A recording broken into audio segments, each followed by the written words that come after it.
press the bell icon on the YouTube app and never miss another update. ವಿದ್ಯಾರ್ಥಿಗಳೇ, ನಾವು ಕಳೆದ ತರಗತಿಯಲ್ಲಿ ಈ ಗಾಂಧಿಯುಗ ಮತ್ತು ರಾಷ್ಟ್ರೀಯ ಹೋರಾಟ ಎಂಬ ಅಧ್ಯಯನದ ಬಗ್ಗೆ ತಿಳ್ಕೊಂಡಿದ್ವಿ. ಅದರಲ್ಲಿ ಪ್ರಧಾನವಾಗಿ ಸ್ವತಂತ್ರ ಭಾರತದ ಮೊದಲ ಪ್ರಧಾನಮಂತ್ರಿಯಾಗಿರ್ತಕ್ಕಂಥ ಜವಾಹರ್ಲಾಲ್ ನೆಹರು ಅವರ ಒಂದು ಕೊಡುಗೆಗಳನ್ನು ನೋಡಿದ್ವಿ. ಆ ಕೊಡುಗೆಗಳನ್ನ ಪ್ರಮುಖವಾಗಿ ಎರಡು ವಿಭಾಗಗಳಲ್ಲಿ ನೋಡಿದ್ವಿ. ಒಂದು, ಸ್ವಾತಂತ್ರ್ಯ ಹೋರಾಟಕ್ಕಾಗಿ ಅವರು ನೀಡಿರ್ತಕ್ಕಂಥ ಕೊಡುಗೆಗಳು, ಅವರ ಹೋರಾಟದ ವಿಧಾನಗಳು. ಇನ್ನು ಸ್ವತಂತ್ರ ಭಾರತದ ಮೊದಲ ಪ್ರಧಾನಮಂತ್ರಿಯಾಗಿ ದೇಶಕ್ಕೆ ನೀಡಿರ್ತಕ್ಕಂಥ ಕೊಡುಗೆಗಳು ಅಂತ ಹೇಳಿದ್ವಿ. ಅದೇ ರೀತಿಯಾಗಿ ಇವತ್ತಿನ ತರಗತಿಯಲ್ಲಿ ನಾವು ನೋಡೋದಾದ್ರೆ, ಭಾರತದ ಅಸ್ಪೃಶ್ಯತೆ ವಿರುದ್ಧ ಹೋರಾಟ ಮಾಡಿರ್ತಕ್ಕಂಥ ಒಬ್ಬ ಮಹಾನ್ ಹೋರಾಟಗಾರ ಹಾಗೂ ಸಂವಿಧಾನದ ಶಿಲ್ಪಿ ಅಂತಲೇ ಹೆಸರನ್ನ ಪಡ್ಕೊಂಡಿರ್ತಕ್ಕಂಥ ಡಾಕ್ಟರ್ BR ಅಂಬೇಡ್ಕರ್ ಅವ್ರ ಬಗ್ಗೆ ನಾವಿವತ್ತು ತಿಳ್ಕೊಳ್ತಾ ಹೋಗೋಣ. ಸೊ ಇವರು ಜನನವಾಗಿರ್ತಕ್ಕಂಥದ್ದು 1891 ಏಪ್ರಿಲ್ 4ರಂದು ಜನಿಸಿರ್ತಕ್ಕಂಥದ್ದು. ಇದು ಮಹಾರಾಷ್ಟ್ರ ರಾಜ್ಯದಲ್ಲಿರ್ತಕ್ಕಂಥ ಈ ರತ್ನಗಿರಿ ಜಿಲ್ಲೆಯಲ್ಲಿರ್ತಕ್ಕಂಥ ಅಂಬಾವಾಡಿ ಎಂಬ ಪ್ರದೇಶದಲ್ಲಿ ಏನಾಗಿರ್ತಕ್ಕಂಥದ್ದು ಇವರ ಒಂದು ಜನನವಾಗಿದೆ. ಸೊ ಇವರ BR ಅಂತ ಹೇಳಿದ್ರೆ ಏನಪ್ಪಾ ಅಂತಂದ್ರೆ ಇಲ್ಲಿ ಭೀಮ್ರಾವ್ ರಾಮ್ಜಿ ಅಂಬೇಡ್ಕರ್. ಸೊ ಇವರಿಗೆ ಅಂಬೇಡ್ಕರ್ ಅಂತ ಒಂದು ಹೆಸರು ಬರಲು ಕಾರಣ ಏನಪ್ಪಾ ಅಂತಂದ್ರೆ, ಇವರು ಶಿಕ್ಷಣವನ್ನ ಕಲಿಬೇಕಾದ್ರೆ ಅವರ ಒಂದು ಪ್ರಾಧ್ಯಾಪಕರ ಹೆಸರು ಏನಾಗಿರ್ತಕ್ಕಂಥದ್ದು ಅಂಬೇಡ್ಕರ್ ಆಗಿತ್ತು. ಅವರ ಒಂದು ವಿಚಾರಧಾರೆಗಳಿಂದ ಪ್ರಭಾವಿತಗೊಂಡು ಇವರು ಸಹ ಏನ್ ಮಾಡಿದ್ರೆ ತಮ್ಮ ಹೆಸರನ್ನ ಅಂಬೇಡ್ಕರ್ ಎಂದು ನೇಮಕ ಮಾಡ್ಕೊಳ್ತಾ ಇದ್ರೆ, ಅವರನ್ನು ತಾವೇ ಕರ್ಕೊಳ್ತಾ ಇದ್ರೆ. ಸೊ ಈ ರೀತಿಯಾಗಿ ಡಾಕ್ಟರ್ BR ಅಂಬೇಡ್ಕರ್ ಅವರ ಒಂದು ಪ್ರಾರಂಭಿಕವಾಗಿರ್ತಕ್ಕಂಥ ಜೀವನವನ್ನ ನೋಡ್ಬೇಕಾಗುತ್ತೆ. ಇವರು ಶಿಕ್ಷಣವನ್ನ ಅಲ್ಲೇ ಪ್ರಾಥಮಿಕವಾಗಿರ್ತಕ್ಕಂಥ ಶಿಕ್ಷಣವನ್ನ ಇಲ್ಲಿ ಮಹಾರಾಷ್ಟ್ರದಲ್ಲೇ ಪಡ್ಕೊಂಡಿರ್ತಕ್ಕಂಥದ್ದು. ಇವರು ಹಂತ ಹಂತವಾಗಿ ಪಾಶ್ಚಿಮ ಅಂದ್ರೆ ವಿದೇಶಗಳಲ್ಲಿ ಶಿಕ್ಷಣವನ್ನ ಪಡೆದಿರ್ತಕ್ಕಂಥ ನಾಯಕರು. ಅಪಾರವಾಗಿರ್ತಕ್ಕಂಥ ಪಾಂಡಿತ್ಯವನ್ನ ಪಡೆದ್ರಿಂದ ಇಲ್ಲಿ ಬರೋಡದ ಮಹಾರಾಜ ಅಂದ್ರೆ ಮಹಾರಾಷ್ಟ್ರದಲ್ಲಿರ್ತಕ್ಕಂಥ ಬರೋಡ ಅಂತ ಒಂದು ಪ್ರದೇಶ ಇದೆ. ಆ ಒಂದು ಸಂಸ್ಥಾನಕ್ಕೆ ಸಂಬಂಧಪಟ್ಟಂಗೆ ಆ ಬರೋಡದ ಮಹಾರಾಜ ಏನ್ ಮಾಡ್ತಾರೆ, ಇವರನ್ನ ದಿವಾನರನ್ನಾಗಿ ಆಯ್ಕೆ ಮಾಡ್ತಾ ಇದ್ದಾನೆ. ಹಾಗಾಗಿ ಇವರ ಒಂದು ಹೆಸರುವಾಸಿ ಏನಾಗುತ್ತೆ, ವಿದೇಶಗಳ ಜೊತೆಗೆ ಭಾರತದಲ್ಲಿರ್ತಕ್ಕಂಥ ಸಂಸ್ಥಾನಗಳಲ್ಲಿ ಸಹ ಇವರ ಹೆಸರು ಚಿರಪರಿಚಿತವಾಗ್ತಾ ಹೋಗುತ್ತೆ.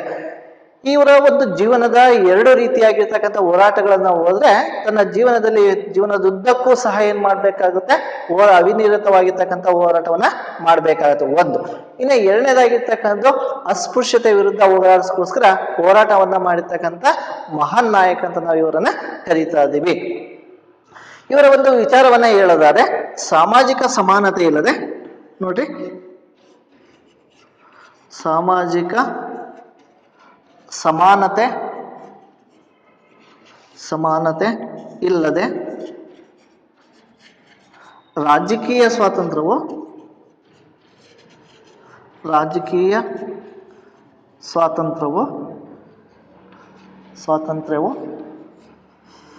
ಅರ್ಥಹೀನ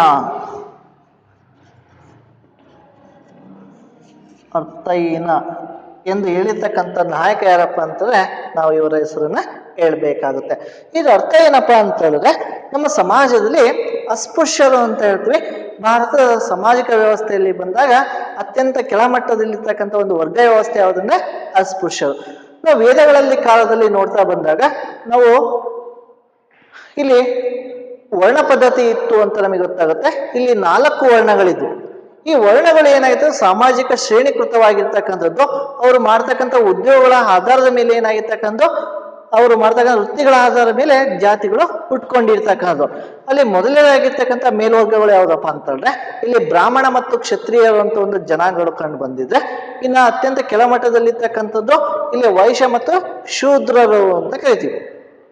ಇನ್ನು ಶೂದ್ರರಿಗಿಂತ ಅತಿ ಕೆಳಮಟ್ಟದಲ್ಲಿರ್ತಕ್ಕಂಥ ಮತ್ತೊಂದು ವರ್ಗ ಇತ್ತು. ಆ ವರ್ಗ ಯಾವ್ದಪ್ಪ ಅಂತಂದ್ರೆ ಅಸ್ಪೃಶ್ಯರು ಅಂತ ನಾವು ಕರಿತೀವಿ. ಅಸ್ಪೃಶ್ಯರು ಅಂತ ಹೇಳಿದ್ರೆ ಅವರನ್ನ ನಾವು ಮೈಲಿಗೆ ಮಾಡಿದಾಗ ಅವರನ್ನ ಮುಟ್ಟದೇ ಇರ್ತಕ್ಕಂಥದ್ದು ಅಂತ ಕರಿತೀವಿ. ಅವರನ್ನ ನಾವು ಅಸ್ಪೃಶ್ಯರು ಅಂತ ಕರಿತೀವಿ. ಇದಕ್ಕೆ ಸಂಬಂಧಪಟ್ಟಂಗೆ ನಾವು ಇದೇ 10ನೇ ತರಗತಿ ಲೆಸನ್ಸ್ಗಳಲ್ಲಿ ನೋಡ್ತಾ ಬಂದಾಗ ಇಲ್ಲಿ ಸಾಮಾಜಿಕ ಸ್ತರ ವಿನ್ಯಾಸ ಅಂತ ಹೇಳಿದ್ವಿ. ಆ ಸಾಮಾಜಿಕ ಸ್ತರ ವಿನ್ಯಾಸದಲ್ಲಿ ಡಾಕ್ಟರ್ BR ಅಂಬೇಡ್ಕರ್ ಅವರೇ ಹೇಳ್ತಾ ಇದ್ರೆ, ಈ ಅಸ್ಪೃಶ್ಯರು ಅಂದ್ರೆ ಯಾರು ಅಂತ. ಅಸ್ಪೃಶ್ಯರು ಅಂತ ಹೇಳಿದ್ರೆ ಊರಿನ ಹೊರಗಡೆಯಿಂದ ಬಂದು ಜನಿಸಿರ್ತಕ್ಕಂಥ ಅಥವಾ ನೆಲೆಸಿರ್ತಕ್ಕಂಥರಾಗಿರ್ಬೋದು, ಅಥವಾ ಊರಿನ ಒಳಗಡೆ ಇದ್ದು ಕಾರಣಾಂತರಗಳಿಂದ ಊರಿನ ಹೊರಗೆ ಹೋಗಿ ನೆಲೆಸಿರ್ತಕ್ಕಂಥವ್ರು, ಅಥವಾ ಕಾರಣಾಂತರಗಳಿಂದ ಊರನ್ನ ಬಿಟ್ಟು ಹೋಗಿರ್ತಕ್ಕಂಥ ಜನರನ್ನ ಇವರು ಅಂತ ಕರೆದು ಅಸ್ಪೃಶ್ಯರು ಅಂತ ನಾವು ಕರೆದಿದ್ದು. ಹಾಗಾಗಿ ಇವರ ಒಂದು ಜೀವನದ ಉದ್ದಕ್ಕೂ ಸಹ ಅಸ್ಪೃಶ್ಯತೆ ವಿರುದ್ಧವಾಗಿ ಹೋರಾಟವನ್ನು ಮಾಡಿರ್ತಕ್ಕಂಥ ನಾಯಕ. ಆ ರೀತಿಯಾಗಿ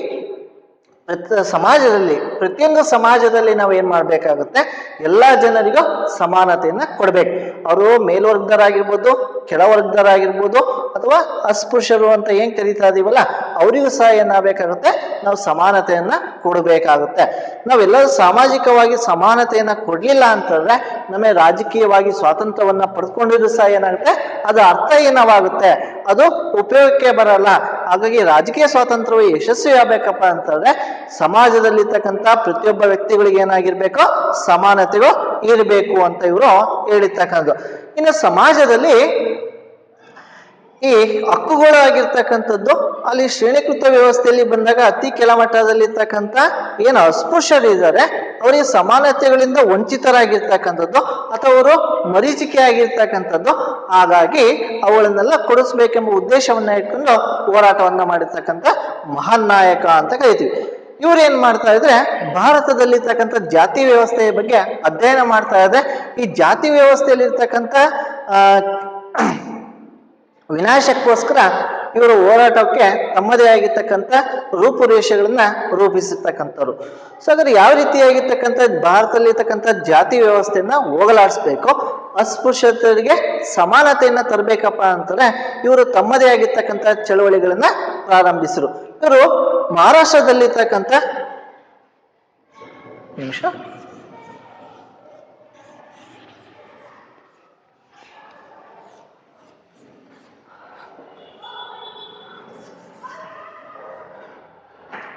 ಇಲ್ಲಿ ಮಹಾರಾಷ್ಟ್ರದಲ್ಲಿರ್ತಕ್ಕಂಥ ಇಲ್ಲಿ ಮಹದ್ ಅಂತ ಒಂದು ಪ್ರದೇಶ, ಮಹದ್, ಇನ್ನೊಂದು ಕಾಲಾರಾಮ್ ಅಂತ ಒಂದು ಪ್ರದೇಶ. ಇಲ್ಲಿ ಎರಡು ರೀತಿಯಾಗಿರ್ತಕ್ಕಂಥ ಚಳುವಳಿಗಳನ್ನ ಇವರು ಪ್ರಾರಂಭಿಸಿರ್ತಕ್ಕಂಥದ್ದು. ಒಂದು ಮಹದ್ ಚಳುವಳಿ ಅಂತ ಕರಿತೀವಿ. ಇದು ಮಹದ್ ಅನ್ನೋದು ಈ ಮಹಾರಾಷ್ಟ್ರದಲ್ಲಿರ್ತಕ್ಕಂಥ ಒಂದು ಚಿಕ್ಕದಾಗಿರ್ತಕ್ಕಂಥ ಹಳ್ಳಿಯಾಗಿತ್ತು. ಇಲ್ಲಿರ್ತಕ್ಕಂಥ ಕೆಳಮಟ್ಟದ ಜನರಿಗೆ ಅಥವಾ ಅಸ್ಪೃಶ್ಯರಿಗೆ ಸಾರ್ವಜನಿಕವಾಗಿರ್ತಕ್ಕಂಥ ಕೆರೆಗಳಲ್ಲಿ ನೀರನ್ನ ಬಳಕೆ ಮಾಡಕ್ಕಾಗಿರ್ಲಿಲ್ಲ. ಅಂತ ಸಂದರ್ಭದಲ್ಲಿ ಇವರ ಒಂದು ನೇತೃತ್ವದಲ್ಲಿ ಡಾಕ್ಟರ್ BR ಅಂಬೇಡ್ಕರ್ ಅಂತ ಏನ್ ಕರೀತಾ ಇದ್ವಿ, ಅವರ ನೇತೃತ್ವದಲ್ಲಿ ಏನಾಗುತ್ತೆ, ಒಂದು ಮಹದ್ ಚಳುವಳಿ ಏನಾಗುತ್ತೆ ಪ್ರಾರಂಭವಾಗುತ್ತೆ. ಇವರ ಒಂದು ಹೋರಾಟದ ಪರಿಣಾಮದಿಂದಾಗಿ ಈ ಒಂದು ಚಳುವಳಿ ಯಶಸ್ವಿ ಆಯಿತು. ಅದೇ ರೀತಿಯಾಗಿ ಈ ಮಹಾರಾಷ್ಟ್ರದಲ್ಲಿರ್ತಕ್ಕಂಥ ಏನು ಒಂದು ದೇವಸ್ಥಾನ ಇದೆ, ಇದು ಕಾಲಾರಾಮ ದೇವಾಲಯ ಅಂತ ಕರೀತಾ ಇದ್ವಿ. ಇಲ್ಲಿ ಸಹ ಅಸ್ಪೃಶ್ಯರಿಗೆ ಏನ್ ಮಾಡ್ತಾ ಇದ್ರೆ ಆ ದೇವಾಲಯಗಳಿಗೆ ಒಳಗಡೆ ಪ್ರವೇಶಕ್ಕೆ ಅವಕಾಶ ಇರಲ್ಲ. ಅಂತ ಟೈಮಲ್ಲಿ ಇವರ ಒಂದು ನೇತೃತ್ವದಲ್ಲಿ ಏನಾಗುತ್ತೆ, ಈ ಒಂದು ಚಳುವಳಿ ಸಹ ಏನಾಗುತ್ತೆ ಯಶಸ್ವಿ ಆಗ್ತಾ ಬಂತು. ಈ ರೀತಿಯಾಗಿ ಅಸ್ಪೃಶ್ಯತೆ ವಿರುದ್ಧ ಹೋರಾಟ ಮಾಡಿರ್ತಕ್ಕಂಥ ಚಳುವಳಿಯಲ್ಲಿ ಪ್ರಮುಖವಾಗಿರ್ತಕ್ಕಂಥ ಚಳುವಳಿ ಅಂತ ಹೇಳಿದ್ರೆ ಒಂದು ಮಹದ್ ಚಳುವಳಿ, ಇನ್ನೊಂದು ಕಾಲಾರಾಮ ದೇವಾಲಯ ಚಳುವಳಿ ಅಂತ ಕರೀತಾ ಇದ್ವಿ. ಇದು ಅಸ್ಪೃಶ್ಯತೆ ವಿರುದ್ಧ ಹೋರಾಟ ಮಾಡಿರ್ತಕ್ಕಂಥ ಎರಡು ಚಳುವಳಿಗಳು. ಇನ್ನು ಅದೇ ರೀತಿಯಾಗಿ ಇವರ ಒಂದು 4ನೇ ವಿಚಾರಧಾರೆಗಳನ್ನ ನೋಡೋದಾದ್ರೆ ಇಲ್ಲಿ ದುಂಡು ಮೇಜಿನ ಸಮ್ಮೇಳನಗಳು ಅಂತ ಕರಿತೀವಿ. ದುಂಡು ಮೇಜಿನ ಸಮ್ಮೇಳನ ಇವೆಲ್ಲ ನಡೆದ್ವಾ? ಲಾಸ್ಟ್ ಕ್ಲಾಸಲ್ಲಿ ಹೇಳಿದ್ದೆ ನಾನು.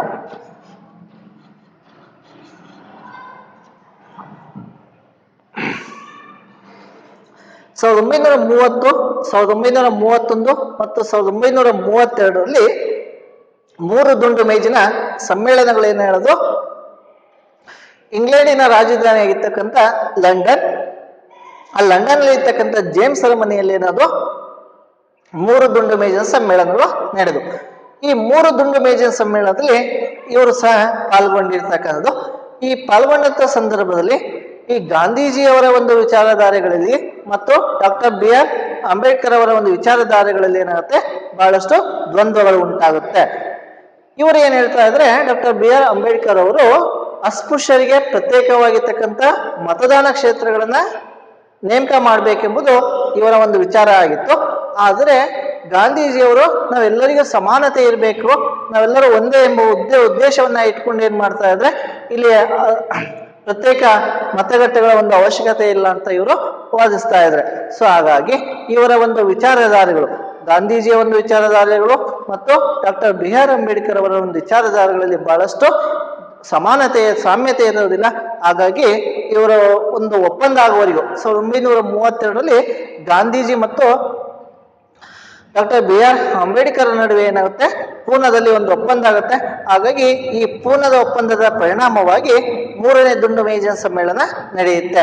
ಆ ದುಂಡು ಮೇಜಿನ ಸಮ್ಮೇಳನದಲ್ಲಿ ಬ್ರಿಟಿಷರು ಏನ್ ಮಾಡ್ತಾರೆ, ಅಸ್ಪೃಶ್ಯರಿಗೋಸ್ಕರ ಪ್ರತ್ಯೇಕ ಮೀಸಲಾತಿಯನ್ನ ಚುನಾವಣೆಗಳಲ್ಲಿ ಸ್ಪರ್ಧಿಸುವುದಕ್ಕೆ ಪ್ರತ್ಯೇಕ ಮೀಸಲಾತಿಗಳನ್ನು ಕಲ್ಪಿಸಿಕೊಟ್ಟುವುದಕ್ಕೆ ಅವಕಾಶವನ್ನ ಇಲ್ಲಿ ಕಲ್ಪಿಸಿಕೊಟ್ರು. ಇನ್ನು ಅಸ್ಪೃಶ್ಯತೆ ವಿರುದ್ಧ ನಾವು ಹೋರಾಟವನ್ನ ಮಾಡ್ಬೇಕಪ್ಪ ಅಂತ ಹೇಳಿದ್ರೆ ಅವರು ತಮ್ಮದೇ ಆಗಿರ್ತಕ್ಕಂಥ 3 ಹೇಳಿಕೆಗಳನ್ನ ಕೊಟ್ಟಿರ್ತಕ್ಕಂಥದ್ದು. ಒಂದೇದು, ನಾವು ಅಸ್ಪೃಶ್ಯತೆಯನ್ನ ಹೋಗಲಾಡಿಸ್ಬೇಕಪ್ಪ ಅಂತ ಹೇಳಿದ್ರೆ ಈ ಅಸ್ಪೃಶ್ಯರು ಮೊದಲಿಗೆ ಶಿಕ್ಷಣವನ್ನ ಪಡಿಬೇಕಾಗುತ್ತೆ.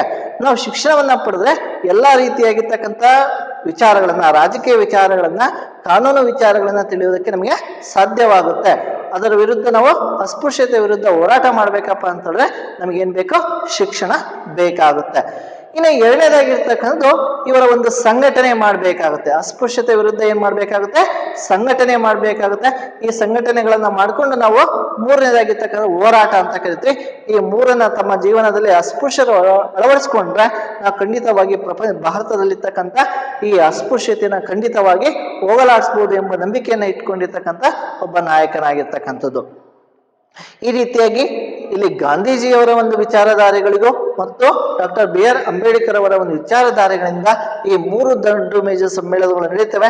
ಅಂತಿಮವಾಗಿ ಈ ಅಸ್ಪೃಶ್ಯರಿಗೆ ಇಲ್ಲಿ ಅವಕಾಶವನ್ನ ಇಲ್ಲಿ ಕಲ್ಪಿಸಿಕೊಡ್ತಾ ಬಂದ್ರು. ಈ ರೀತಿಯಾಗಿ ಇವರ ಒಂದು ದುಂಡು ಮೇಜು ಸಮ್ಮೇಳನಗಳಲ್ಲಿ ಒಂದು ಪಾತ್ರ ಅಂತ ಕರೀತೀವಿ. ಇನ್ನು ನೆಕ್ಸ್ಟ್ ಒನ್ ಆಗಿರ್ತಕ್ಕಂಥದ್ದು ಇಲ್ಲಿ ಬಹಿಷ್ಕೃತ. ಇವರು ಭಾರತೀಯ ರಾಷ್ಟ್ರೀಯ ಕಾಂಗ್ರೆಸ್ ಪಕ್ಷವನ್ನ ಸೇರದೆ ಇವರು ತಮ್ಮದೇ ಆಗಿರ್ತಕ್ಕಂಥ ಒಂದು ಪಕ್ಷವನ್ನ ಇಲ್ಲಿ ಸ್ಟಾರ್ಟ್ ಮಾಡ್ತಾ ಇದೆ.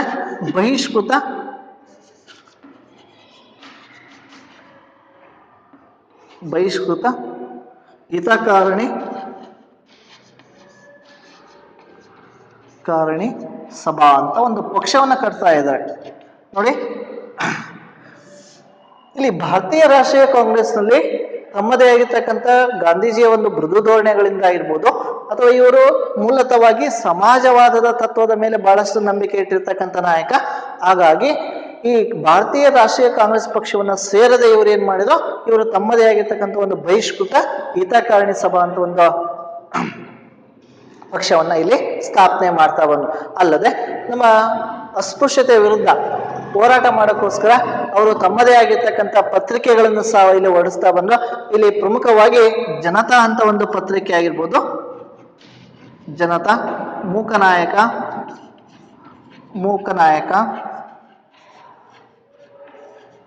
ಪ್ರಬುದ್ಧ ಭಾರತ,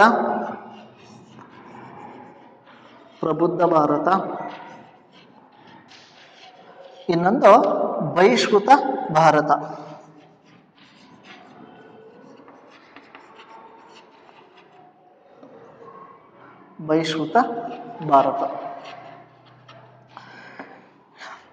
ನೋಡಿ, ಇವರು ಸ್ಥಾಪನೆ ಮಾಡಿರ್ತಕ್ಕಂಥ ಒಂದು ಪಕ್ಷದ ಹೆಸರು ಬಹಿಷ್ಕೃತ ಹಿತಕಾರಣಿ ಸಭಾ ಅಂತ ಕರಿತೀವಿ.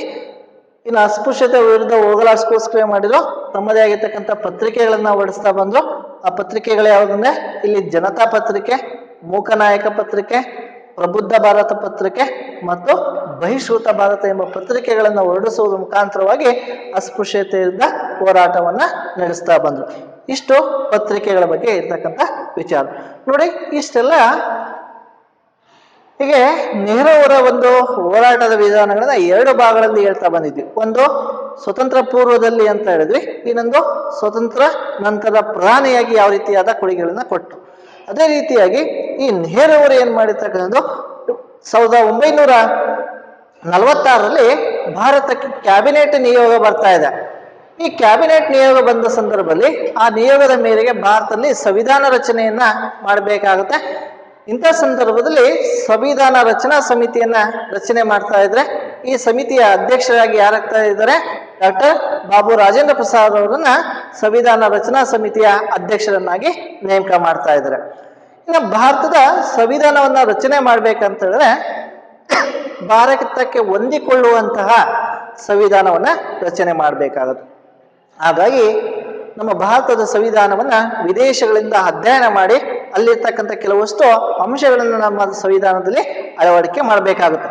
ಅಂತ ಸಂದರ್ಭದಲ್ಲಿ ಈ ಕರಡು ಸಮಿತಿ ಅಂತ ರಚನೆ ಮಾಡ್ತಾ ಇದ್ರೆ ಈ ಕರಡು ಸಮಿತಿಯ ಅಧ್ಯಕ್ಷರನ್ನಾಗಿ ಯಾರನ್ನ ಆಯ್ಕೆ ಮಾಡ್ತಾ ಇದ್ರಪ್ಪ ಅಂತಂದ್ರೆ ಡಾಕ್ಟರ್ BR ಅಂಬೇಡ್ಕರ್ ಅವರನ್ನೇ ಆಯ್ಕೆ ಮಾಡ್ತಾರೆ. ಹಾಗಾಗಿ ಕರಡು ಸಮಿತಿಯ ಅಧ್ಯಕ್ಷರಾಗಿ ಅಂಬೇಡ್ಕರ್ ಅವರು ಆಯ್ಕೆಗೊಂಡಂತ ಸಂದರ್ಭದಲ್ಲಿ ಕಾನೂನಿನ ಪ್ರಕಾರವಾಗಿ ಅಸ್ಪೃಶ್ಯತೆಗೆ ಅವಕಾಶವನ್ನ ಕಲ್ಪಿಸಿಕೊಟ್ರು. ಹಾಗಾಗಿ ಅಸ್ಪೃಶ್ಯತೆ ಸಂವಿಧಾನದ ಪ್ರಕಾರವಾಗಿ ಬಾಹಿರ ಅಥವಾ ಕಾನೂನು ಬಾಹಿರ ಅಂತ ಹೇಳ್ತಾರೆ. ಸೊ ಈ ರೀತಿಯಾಗಿ ಸಂವಿಧಾನದ ರಚನೆಯಲ್ಲಿ ಸಹ ಮಾಡಿದ್ರು ಪ್ರಮುಖವಾದ ಪಾತ್ರವನ್ನ ಇವರು ವಹಿಸಿರ್ತಕ್ಕಂಥದ್ದು.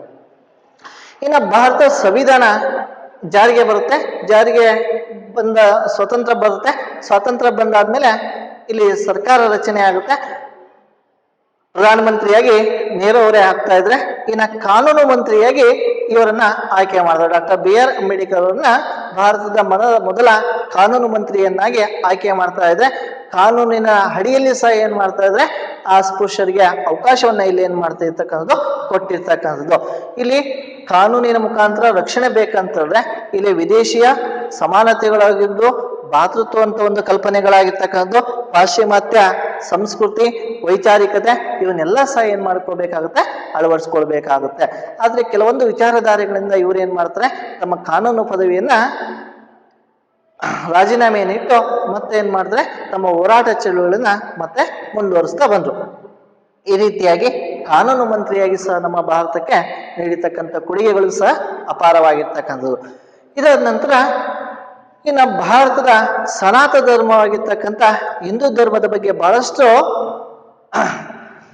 ಅಭಿಮಾನವನ್ನ ಹೊಂದಿರತಕ್ಕಂಥ ನಾಯಕರು ನಮ್ಮ ಭಾರತದ ಜಾತಿ ವ್ಯವಸ್ಥೆ ಅಂದ್ರೆ ಭಾರತದ ಧರ್ಮದಲ್ಲಿ ಜಾತಿ ವ್ಯವಸ್ಥೆ ಏನಾಗಿರ್ತಕ್ಕಂಥದ್ದು ಪ್ರಧಾನವಾಗಿರ್ತಕ್ಕಂಥದ್ದು.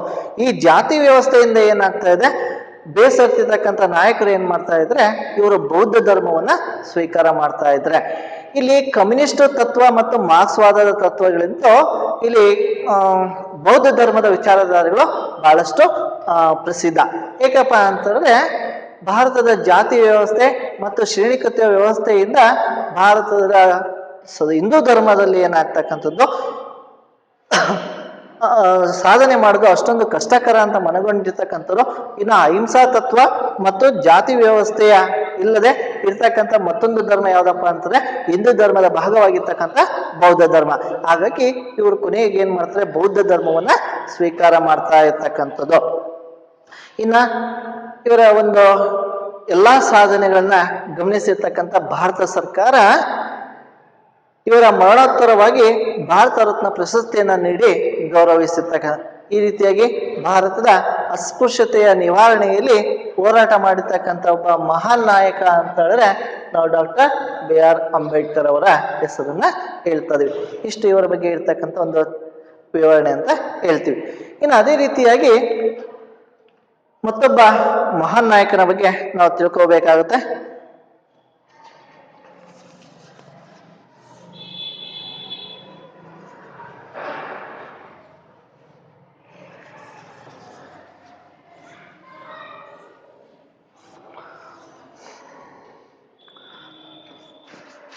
ಮೊಹಮ್ಮದ್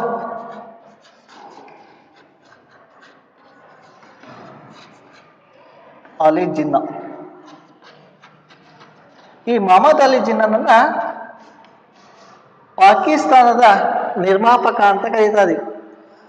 ಸೊ ನಮಗೆಲ್ಲರ ಗೊತ್ತಿರುವಾಗೆ 1906ನೇ ಇಸ್ವಿಲಿ ಮೊಹಮ್ಮದ್ ಅಲಿ ಜಿನ್ನಾರವರು ಏನ್ ಮಾಡ್ತಾರೆ, ಈ ಭಾರತೀಯ ರಾಷ್ಟ್ರೀಯ ಕಾಂಗ್ರೆಸ್ ಪಕ್ಷವನ್ನ ಸೇರಿರ್ತಕ್ಕಂಥದ್ದು.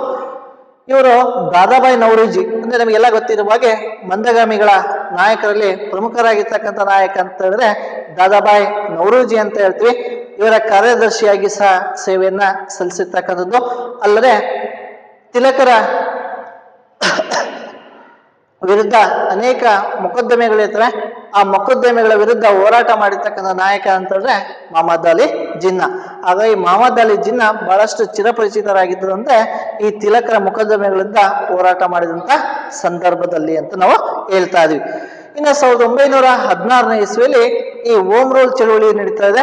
ಅಂತ ಸಂದರ್ಭದಲ್ಲಿ ಇವರು ಸಹ ಸಕ್ರಿಯವಾಗಿ ಪಾಲ್ಗೊಂಡಿರ್ತಕ್ಕಂಥದ್ದು. ಇವರು 1916ರಲ್ಲಿ ನಡೀತಕ್ಕಂಥ ಈ ಮಹಮ್ಮದೀಯ ಚಳುವಳಿ ಅಂತ ಏನ್ ಕರೀತಾರೆ, ಈ ಚಳುವಳಿಯಲ್ಲಿ ಮುಸ್ಲಿಮರ ಪರವಾಗಿ ಹೋರಾಟ ಮಾಡಿರ್ತಕ್ಕಂಥ ಒಬ್ಬ ನಾಯಕ ಅಂತ ನಾವು ಕರೀತಾ ಇದೀವಿ. ಇನ್ನು ಅದೇ ರೀತಿಯಾಗಿ 1919ರಲ್ಲಿ ಬ್ರಿಟಿಷ್ ಸರ್ಕಾರ ಏನ್ ಮಾಡುತ್ತೆ, ಏನು ರೋಲತ್ ಕಾಯ್ದೆಯನ್ನ ಜಾರಿಗೆ ತಂದಿರ್ತಕ್ಕಂಥದ್ದು. ಆ ರೋಲತ್ ಕಾಯ್ದೆಯ ಸಂದರ್ಭದಲ್ಲಿ ವಿರೋಧಿಸಿ ಇವರು ಏನ್ ಮಾಡ್ತಾರೆ, ಆ ಸಲಹಾ ಸಮಿತಿಯ ಸದಸ್ಯರಾಗಿರ್ತಕ್ಕಂಥದ್ದು ಅದಕ್ಕೆ ರಾಜೀನಾಮೆಯನ್ನ ನೀಡಿರ್ತಕ್ಕಂಥದ್ದು. ಇನ್ನು 1937ನೇ ಇಸ್ವಿಲಿ ಈ ಚುನಾವಣೆಗಳು ನಡೀತಾ ಇದ್ದಾವೆ. ಈ ಚುನಾವಣೆಗಳು ನಡೆದಂತ ಸಂದರ್ಭದಲ್ಲಿ ಈ ಮುಸ್ಲಿಮರ ಪರವಾಗಿ, ಈ ಮುಸ್ಲಿಂ ಲೀಗಿನ ಪರವಾಗಿ ಏನ್ ಮಾಡ್ತಾ ಇದ್ರೆ ಮಹಮ್ಮದ್ ಅಲಿ ಜಿನ್ನಾ ಪ್ರಮುಖವಾದ ನಾಯಕತ್ವವನ್ನು ವಹಿಸಿರ್ತಾರೆ. ಈ ಸಂದರ್ಭದಲ್ಲಿ ಭಾರತೀಯ ರಾಷ್ಟ್ರೀಯ ಕಾಂಗ್ರೆಸ್ ಮತ್ತು ಮುಸ್ಲಿಂ ಲೀಗ್ ಎರಡು ಸೇರಿ ಸಮ್ಮಿಶ್ರ ಸರ್ಕಾರವನ್ನ ರಚನೆ ಮಾಡಬೇಕಾಗುತ್ತೆ. ಅಂತ ಸಂದರ್ಭದಲ್ಲಿ ಏನಾಗುತ್ತೆ, ಮಹಮ್ಮದ್ ಅಲಿ ಜಿನ್ನಾ ಯಾವುದೇ ರೀತಿಯಾಗಿರ್ತಕ್ಕಂಥ ಬೆಂಬಲವನ್ನು ವ್ಯಕ್ತಪಡಿಸಿದೆ ಅದರಿಂದ ಸಂಪೂರ್ಣವಾಗಿ ಹೊರ ಉಳಿತಾ ಇದ್ರೆ. ಇನ್ನು ಬ್ರಿಟಿಷರ ಕ್ಯಾಬಿನೆಟ್ ನಿಯೋಗ ಭಾರತಕ್ಕೆ ಅಂದ್ರೆ 1942ರಲ್ಲಿ ಕ್ಯಾಬಿನೆಟ್ ನಿಯೋಗ ಬರ್ತಾ ಇದೆ. ಇನ್ನು ಅದಕ್ಕಿಂತ ಮುಂಚಿತವಾಗಿ 1940ನೇ ಇಸ್ವಿಯಲ್ಲಿ ಇವರು ಮೊಟ್ಟ ಮೊದಲ ಬಾರಿಗೆ ಪಾಕಿಸ್ತಾನದ ಕಲ್ಪನೆ ಅಂದ್ರೆ ಭಾರತ ಅಖಂಡ ಭಾರತ ಸ್ವಾತಂತ್ರ್ಯಗೊಳ್ಬೇಕು. ಆ ಸ್ವಾತಂತ್ರ್ಯಗೊಂಡಂತ ಸಂದರ್ಭದಲ್ಲಿ ಪಾಕಿಸ್ತಾನ ಎಂಬ ಹೊಸ ರಾಷ್ಟ್ರದ ಕಲ್ಪನೆಯನ್ನ ಹುಟ್ಟಾಕಿರ್ತಕ್ಕಂಥ ನಾಯಕ ಅಂತಂದ್ರೆ ಮಹಮ್ಮದ್ ಅಲಿ ಜಿನ್ನಾ. ಈ ರೀತಿಯಾಗಿ ಮಹಮ್ಮದ್ ಅಲಿ ಜಿನ್ನಾರವರು ಏನ್ ಮಾಡ್ತಾ ಇದ್ರೆ ಅಖಂಡ ಭಾರತನ ವಿಭಜನೆ ಮಾಡ್ತಕ್ಕಂಥ ಸಂದರ್ಭದಲ್ಲಿ ಮುಸ್ಲಿಮರ ಪರವಾಗಿ ಹೋರಾಟ ಮಾಡಿರ್ತಕ್ಕಂಥ ಒಬ್ಬ ನಾಯಕ ಅಂತ ಹೇಳ್ತೀವಿ. ಇವರ ಒಂದು ಕಲ್ಪನೆಯ ಕೂಸಾಗಿರ್ತಕ್ಕಂಥ ಪಾಕಿಸ್ತಾನ ಏನಾಗುತ್ತೆ ರಚನೆ ಆಗಿರ್ತಕ್ಕಂಥದ್ದು. ಇಷ್ಟು ಮಹಮ್ಮದ್ ಅಲಿ ಜಿನ್ನಾ ಬಗ್ಗೆ ಅಷ್ಟೊಂದು ವಿವರಣೆಗಳು ನಮಗೆ ಲಭಿಸಿಲ್ಲ. ಹಾಗಾಗಿ ಇಷ್ಟು ವಿಚಾರಗಳನ್ನ ತಿಳ್ಕೊಂಡ್ರೆ ಸಾಕಾಗುತ್ತೆ. ಇನ್ನು ಕೊನೆಯದಾಗಿರ್ತಕ್ಕಂಥ ಭಾರತದ ವಿಭಜನೆ ಅಂತ ಒಂದು ಸಬ್ಹೆಡಿಂಗ್ ಇದೆ.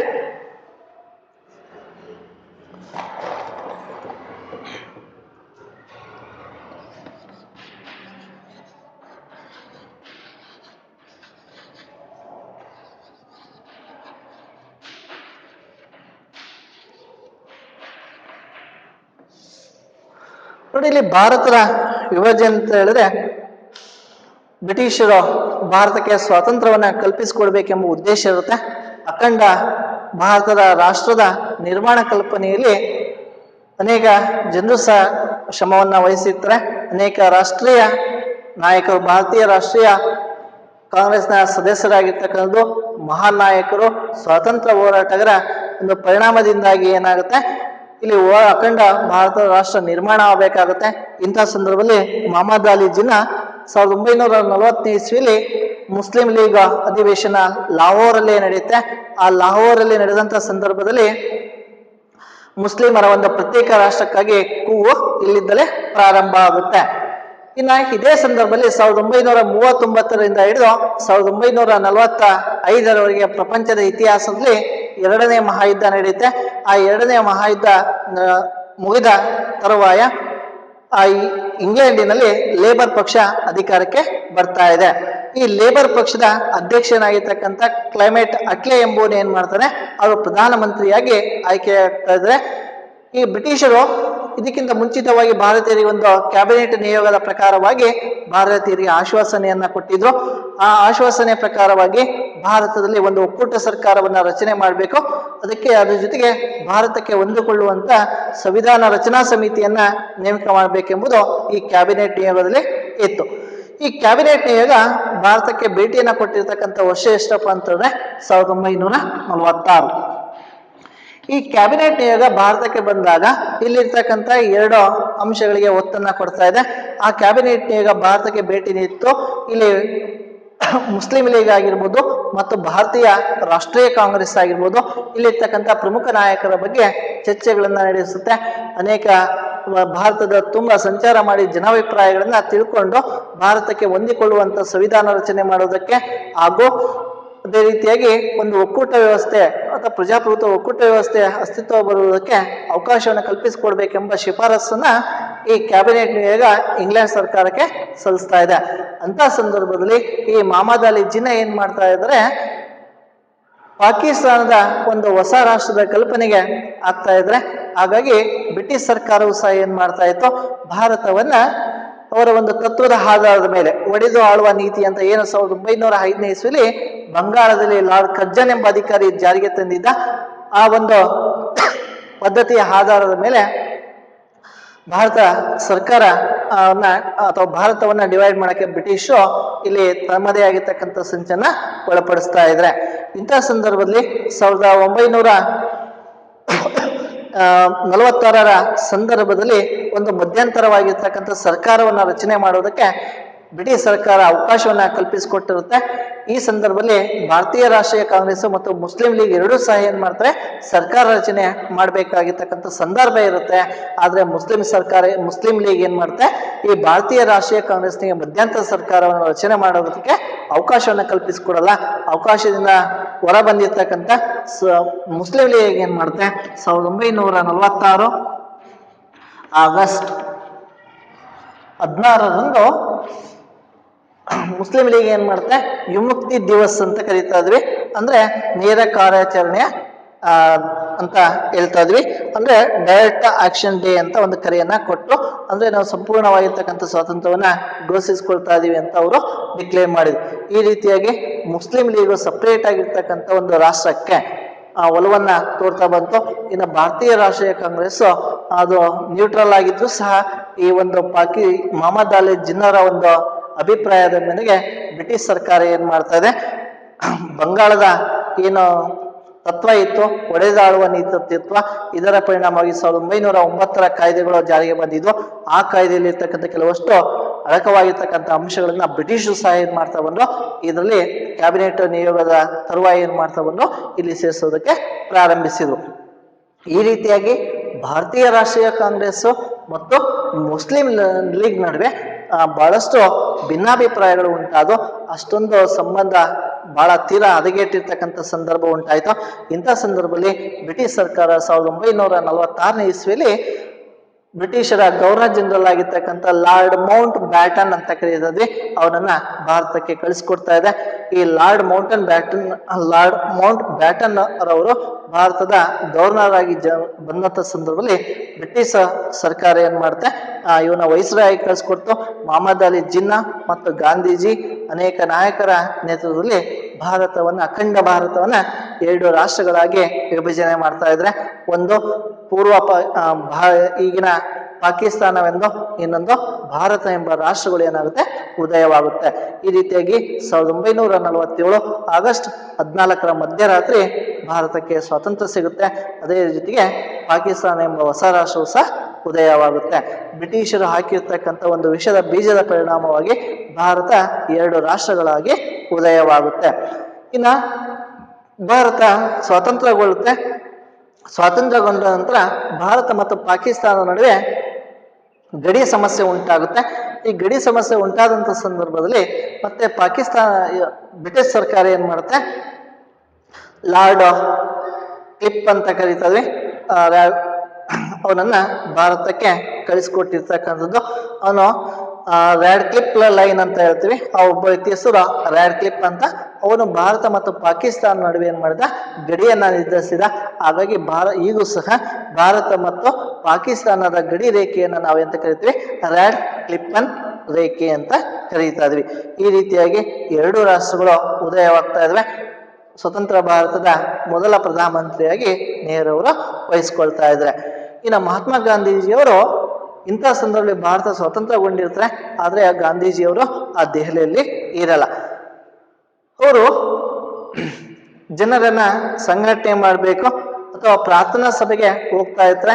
1948 ಜನವರಿ 30ರಂದು ಪ್ರಾರ್ಥನಾ ಸಭೆಗೆ ಹೋಗ್ಬೇಕಾದ್ರೆ ನಾಥರಾಮ್ ಗೋಡ್ಸೆ ಅವರು ಏನ್ ಮಾಡ್ತಾರೆ, ಮಹಾತ್ಮ ಗಾಂಧೀಜಿಗೆ ಗುಂಡೇಟಿನಿಂದ ಸಾಯಿಸ್ತಾ ಇದ್ದಾರೆ. ಹಾಗಾಗಿ ಗಾಂಧೀಜಿಯವರು 1948 ಜನವರಿ 30ರಂದು ಮರಣವನ್ನ ಹೊಂದ್ತಾ ಇದ್ದಾರೆ. ಹಾಗಾಗಿ ಜನವರಿ 30 ನಾವು ಪ್ರತಿ ವರ್ಷ ಹುತಾತ್ಮರ ದಿನಾಚರಣೆಯಾಗಿ ಆಚರಣೆ ಮಾಡ್ತಾ ಇದ್ದೀವಿ. ನೋಡಿ, ಈ ರೀತಿಯಾಗಿ ಗಾಂಧೀಜಿಯವರ ಒಂದು ಮರಣವೂ ಸಹ ಆಗುತ್ತೆ. ಗಾಂಧೀಜಿ ಮರಣವನ್ನು ಹೊಂದಿದ್ದು ಸಹ ಅವರ ಒಂದು ವಿಚಾರಧಾರೆಗಳು, ಅವರ ಒಂದು ಆಶಯಗಳು, ಮಾನವೀಯ ಸಂಯೋಜನೆಗಳು, ಭಾವೈಕ್ಯತೆಗಳು, ಅವರ ಮನುಕುಲದ ಬಹಳಷ್ಟು ಆದರ್ಶಪ್ರಾಯವಾಗಿರ್ತಕ್ಕಂಥದ್ದು. ಅವರು ಪ್ರಾರಂಭಿಸಿರ್ತಕ್ಕಂಥ ಸತ್ಯಾಗ್ರಹ ಅಂತ ಒಂದು ವಿಚಾರ ಆಗಿರ್ಬೋದು, ಅದೇ ರೀತಿಯಾಗಿ ಅಸಹಕಾರ ಚಳುವಳಿಗಳು, ಅದೇ ರೀತಿಯಾಗಿ ಅಹಿಂಸಾ ತತ್ವ, ಇವೆಲ್ಲವೂ ಸಹ ಇಂದಿಗೂ ಸಹ ಗಾಂಧಿವಾದದ ತತ್ವಗಳು ನಮ್ಮ ಭಾರತ ಸಂವಿಧಾನದಲ್ಲೇ ಅಡಕವಾಗಿರ್ತಕ್ಕಂಥದ್ದನ್ನು ನಾವು ಈಗಲೂ ಸಹ ಕಾಣ್ತಾ ಇದ್ವಿ. ನಮ್ಮ ಭಾರತದಲ್ಲಿ ಸಂವಿಧಾನದ ತತ್ವಗಳಲ್ಲಿ ಬಂದಾಗ ಗಾಂಧಿ ತತ್ವಗಳು ಇದೆ, ಸಮಾಜವಾದದ ತತ್ವಗಳು ಸಹ ಇರ್ತಕ್ಕಂಥದ್ದು. ಹಾಗಾಗಿ ಈ ಎಲ್ಲ ತತ್ವಗಳಿಗೂ ಸಹ ಇಂದಿಗೂ ಸಹ ಮಹಾತ್ಮ ಗಾಂಧೀಜಿಯವರ ಒಂದು ವಿಚಾರಧಾರೆಗಳು ಭಾರತೀಯ ಬಹಳಷ್ಟು ಆದರ್ಶಪ್ರಾಯವಾಗಿರ್ತಕ್ಕಂಥದ್ದು ಎಂಬುದನ್ನ ಇಲ್ಲಿ ತಿಳ್ಕೊಳ್ಬೋದು. ಇಷ್ಟು ಈ ಒಂದು ಬಹಳಷ್ಟು ದೀರ್ಘವಾಗಿರ್ತಕ್ಕಂಥ ಒಂದು ಅಧ್ಯಾಯ ಅಂತ ಹೇಳಿದ್ರೆ ಈ SSLCಯಲ್ಲಿ ನಂಬರ್ 8 ಗಾಂಧಿ ಯುಗ ಮತ್ತು ರಾಷ್ಟ್ರೀಯ ಹೋರಾಟ. ಇನ್ನು ಇದಕ್ಕೆ ಸಂಬಂಧಪಟ್ಟಂಗೆ ಇಲ್ಲಿ ಕೆಲವಷ್ಟು ಬಿಟ್ಟ ಸ್ಥಳಗಳನ್ನ ಕೊಟ್ಟಿದ್ರೆ ಅವುಗಳು ನೋಡ್ತಾ ಹೋಗೋಣ. ಪೇಜ್ ನಂಬರ್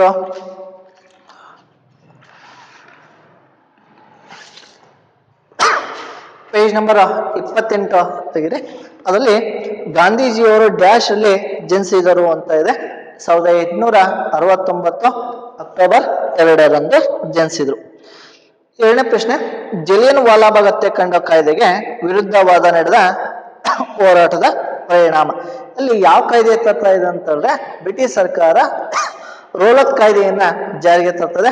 ಆ ಕಾಯ್ದೆಯ ಪರಿಣಾಮವಾಗಿ ಭಾರತದಲ್ಲಿ ಏನಾಗುತ್ತೆ, ಈ ಜಲಿಯನ್ ವಾಲಾಬಾಗ್ ಹತ್ಯಾಕಾಂಡ ನಡೀತಾ ಬಂತು. ಅಲಿ ಸೋದರರು ನಡೆಸಿದ ಚಳವಳಿ ಅಂತ ಕರೀತಾರೆ. ಇಲ್ಲಿ ಖಿಲಾಫತ್ ಚಳವಳಿ ಅಂತ ಹೇಳ್ತೀವಿ. ಈ ಖಿಲಾಫತ್ ಚಳವಳಿಯನ್ನ ಪ್ರಾರಂಭಿಸಿದ್ರು ಅಲಿ ಬ್ರದರ್ಸ್, ಶೌಕತ್ ಅಲಿ ಮತ್ತು ಮಹಮ್ಮದ್ ಅಲಿ ಅಂತ ಕರಿತೀವಿ. ಇವರಿಬ್ರು ಸೇರಿ ಈ ಖಿಲಾಫತ್ ಚಳವಳಿಯನ್ನ ಆರಂಭಿಸಿದ್ರು ಅಂತ ಹೇಳ್ತೀವಿ. ಇನ್ನು 4ನೇದಾಗಿರ್ತಕ್ಕಂಥ ಪ್ರಶ್ನೆ, ಮುಸ್ಲಿಮರಿಗಾಗಿ ಪ್ರತ್ಯೇಕ ರಾಷ್ಟ್ರದ ಬೇಡಿಕೆಯನ್ನ ಡ್ಯಾಶ್ ಅವರು ಮಂಡಿಸಿದ್ರು ಅಂತ ಹೇಳಿದ್ರೆ ಇಲ್ಲಿ ಮೊಹಮ್ಮದ್ ಅಲಿ ಜಿನ್ನಾ ಅಂತ ಹೇಳ್ತೀವಿ. ಅದೇ ರೀತಿಯಾಗಿ 5ನೇದಾಗಿರ್ತಕ್ಕಂಥ ಒಂದು ಪ್ರಶ್ನೆ ನೋಡೋದಾದ್ರೆ 1929 ಲಾಹೋರ್ನಲ್ಲಿ ನಡೆದ ಭಾರತೀಯ ರಾಷ್ಟ್ರೀಯ ಕಾಂಗ್ರೆಸ್ ಅಧಿವೇಶನದ ಅಧ್ಯಕ್ಷರಾಗಿರ್ತಕ್ಕಂಥದ್ದು ಜವಾಹರ್ಲಾಲ್ ನೆಹರು ಅಂತ ಕರಿತೀವಿ. ಇನ್ನು ಮಹದ್ ಮತ್ತು ಕಾಲಾರಾಮ ದೇವಾಲಯ ಚಳುವಳಿಯನ್ನ ರೂಪಿಸಿದವರು ಯಾರು? Doctor BR Ambedkar. ಇನ್ನು ಭಾರತೀಯ ರಾಷ್ಟ್ರೀಯ ಸೇನೆಯ ಝಾನ್ಸಿ ರೆಜಿಮೆಂಟಿನ ನೇತೃತ್ವವನ್ನು ಡ್ಯಾಶ್ ಅವರು ವಹಿಸಿದ್ರು ಅಂತಂದ್ರೆ ಇಲ್ಲಿ ಲಕ್ಷ್ಮೀ ಸೆಹಗಲ್ ಅಂತ ಹೇಳ್ತೀವಿ. ಉಪ್ಪಿನ ಸತ್ಯಾಗ್ರಹವನ್ನು ಗಾಂಧೀಜಿ ಡ್ಯಾಶ್ ಎಂಬಲ್ಲಿ ನಡೆಸಿದರು ಅಂತ ಹೇಳಿದ್ರೆ ಇಲ್ಲಿ ದಂಡಿ ಅಂತ ಕರೀತದ್ವಿ. ಆ ಗುಜರಾತಿನ ಕಡಲ ತೀರದಲ್ಲಿ ಇರ್ತಕ್ಕಂಥ ಒಂದು ಪ್ರದೇಶ ಅಂತ ಹೇಳಿದ್ರೆ ಈ ದಂಡಿ ಎಂಬ ಪ್ರದೇಶದಲ್ಲಿ ನಡೆಯುತ್ತೆ. ನೆಕ್ಸ್ಟ್ ಕೊನೆಯದಾಗಿರ್ತಕ್ಕಂಥ ಒಂದು ಪ್ರಶ್ನೆ, ಕ್ವಿಟ್ ಇಂಡಿಯಾ ಚಳುವಳಿಯು ಡ್ಯಾಶ್ ಅಲ್ಲಿ ನಡೆಯಿತು ಅಂತ ಹೇಳಿದ್ರೆ ಭಾರತದಲ್ಲಿ ಬ್ರಿಟಿಷರೇ ಭಾರತವನ್ನ ಬಿಟ್ಟು ತೊಲಗಿ ಚಳುವಳಿ ಅಂತ ಕರಿತೀವಿ. ಇಂಗ್ಲಿಷ್ನಾಗ ಕ್ವಿಟ್ ಇಂಡಿಯಾ ಮೂವ್ಮೆಂಟ್ ಅಂತ ಕರಿತೀವಿ. ಇದು ಎಷ್ಟರಲ್ಲಿ ನಡೀತು? 1942ರಲ್ಲಿ ನಡೀತು. ಈಗ ಸೆಕೆಂಡ್ ಮೇನಲ್ಲಿ ಕೊಟ್ಟಿದ್ರೆ ಈ ಕೆಳಗಿನ ವಾಕ್ಯಗಳಲ್ಲಿ ಖಾಲಿ ಬಿಟ್ಟ ಸ್ಥಳಗಳನ್ನು ನೀಡಿರುವ ಆಯ್ಕೆಗಳಲ್ಲಿ ಸರಿಯಾದದ್ದನ್ನು ಆರಿಸಿ ಭರ್ತಿ ಮಾಡಿ ಅಂತ. ಇದರಲ್ಲಿ ಮೊದಲನೇದಾಗಿರ್ತಕ್ಕಂಥದ್ದು ಮೊದಲನೇ ದುಂಡು ಮೇಜಿನ ಪರಿಷತ್ ಸಮಾವೇಶ ಡ್ಯಾಶ್ ಅಲ್ಲಿ ನಡೆಯಿತು. ಮೊದಲನೇದು 1930, ಎರಡನೇದು 1931, ಮೂರನೇದು 1932ರಲ್ಲಿ ನಡೆಯುತ್ತೆ. ಇಲ್ಲಿ ಫಸ್ಟ್ ಯಾವುದು? 1930. ಸ್ವರಾಜ್ ಪಕ್ಷದ ಸ್ಥಾಪಿಸಿದ ವರ್ಷ ಅಂತ ಕೊಟ್ಟಿದ್ರೆ 1922ನೇ ಇಸ್ವಿಲಿ ಸ್ವರಾಜ್ ಪಕ್ಷ ಮೋತಿಲಾಲ್ ನೆಹರು ಮತ್ತು ಚಿತ್ತರಂಜನ್ ದಾಸರವರ ನೇತೃತ್ವದಲ್ಲಿ ಸ್ವರಾಜ್ ಪಕ್ಷ 1922ರಲ್ಲಿ ಅಸ್ತಿತ್ವಕ್ಕೆ ಬಂತು. ಭಾರತೀಯ ರಾಷ್ಟ್ರೀಯ ಕಾಂಗ್ರೆಸ್ ಹರಿಪುರ ಅಧಿವೇಶನದ ಅಧ್ಯಕ್ಷರಾಗಿರ್ತಕ್ಕಂಥ ಯಾರು? ಸುಭಾಷ್ ಚಂದ್ರ ಬೋಸ್ರು. ಭಾರತದ ಉಕ್ಕಿನ ಮನುಷ್ಯ ಎಂದು ಖ್ಯಾತರಾಗಿದ್ದರು ಸರ್ದಾರ್ ವಲ್ಲಭಭಾಯ್ ಪಟೇಲ್. ಸೊ ಇಷ್ಟು ಈ ಟೆಕ್ಸ್ಟ್ ಬುಕ್ ಅಲ್ಲಿ ಕೊಟ್ಟಿರ್ತಕ್ಕಂಥ ಬಿಟ್ಟ ಸ್ಥಳಗಳು ಅಂತ ಇದೆ. ಇನ್ನು ಉಳಿದಂತೆ ಪ್ರಶ್ನೆ ಉತ್ತರಗಳನ್ನ ಮುಂದಿನ ತರಗತಿಯಲ್ಲಿ ನೋಡ್ತಾ ಹೋಗೋಣ.